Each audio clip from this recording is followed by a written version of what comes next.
ಎಲ್ಲ ಅನುಭವಿಸಿದ್ರಿ, ನೀರಲ್ಲಿ ನೀವು ಕೂಡ ಕಷ್ಟಪಟ್ಟಿದ್ರಿ. ಈಗ ಸಿಎಂ ಬಂದ್ರು, ಬಸ್ಸಲ್ಲಿ ನೋಡ್ಕೊಂಡು ಹೋದ್ರು, ಏನಾದ್ರು ಪರಿಹಾರ ಸಿಗ್ತಾ ಇದರಿಂದ? ಪರಿಹಾರ ಏನ್ ಸಿಕ್ತು ಸರ್? ಮಾತಾಡಕ್ಕೆ ಬಿಡ್ತಾ ಇಲ್ಲ ಜನಗಳಿಗೆ. ಜನದ ಹತ್ರ ನಿಂತ್ಕೊಂಡು ಮಾತಾಡ್ಬೇಕು, ಕಷ್ಟ ಏನಿದೆ ಅಂತ ಕೇಳ್ಬೇಕು. ನಾವಿಷ್ಟು ಕಷ್ಟ ಪಡ್ತಾ ಇದೀವಿ, ಯಾರು ಬಂದು ನೋಡ್ತಾ ಇಲ್ಲ, ಏನು ಇಲ್ಲ.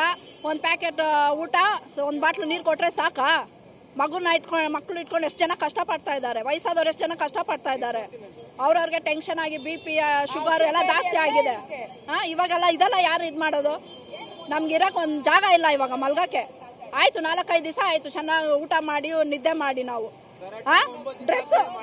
ಡ್ರೆಸ್ ಇಲ್ಲ, ಆ ಕಡಕ್ ಒಂದ್ ಡ್ರೆಸ್ ಬಿಟ್ಟು ಬೇರೆ ಯಾವ್ದು ಇಲ್ಲ. EMI ಫ್ರಿಡ್ಜು, ವಾಷಿಂಗ್ ಮಿಷಿನ್, ಮಂಚ, ಬೆಡ್ ಗಿಡ್ಡು, ದುಡ್ಡು ಎಲ್ಲ ಸ್ಕೂಲ್ದು ಎಲ್ಲ ಹೋಯ್ತು. ಇವಾಗ ಅದೆಲ್ಲ ಯಾರು ಕೊಡ್ತಾರೆ ನಮ್ಗೆ? ಪ್ರತಿ ಬಾರಿ ಮಳೆ ಬಂದಾಗ ಇದೇ ಸಮಸ್ಯೆ ಆಗುತ್ತೆ. ಸಿಎಂ ಬಂದ್ರು ಏನೋ ಪರಿಹಾರ ಸಿಗುತ್ತೆ ನಿರೀಕ್ಷೆ இன்னும் செய்யறதில்ல. வந்தாரு ஏசி கார்ல வந்தாரு, ஏசி பஸ்ல போயிட்டாரு, ஒண்ணுமே இல்ல. இப்ப வீட்டுல இவ்வளவு போய்க்குது சாமான். நம்மளுக்கு உடம்பு அரசல், சுகர் இருக்குது, BP இருக்குது, எல்லாம் இருக்கு.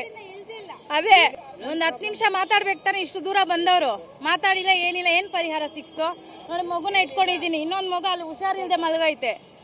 ಊಟ ಕೊಟ್ಟಿಲ್ಲ ಇನ್ನ ಬೆಳಗ್ಗೆಯಿಂದ. ಅನ್ನ ಕೊಟ್ಟರು, ಸಾರು ಕೊಟ್ಟಿಲ್ಲ. ಯಾವ ನ್ಯಾಯ ಇದೆ ಹೇಳಿ? ಅನ್ನ ಕೊಟ್ಟಿಲ್ಲ, ಚಪಾತಿ ಅನ್ನ ಕೊಟ್ಟರೆ, ಸಾರು ಕೊಟ್ಟಿಲ್ಲ, ಚಟ್ನಿಗಳು, ಯಾವ ನ್ಯಾಯ ಹೇಳಿ?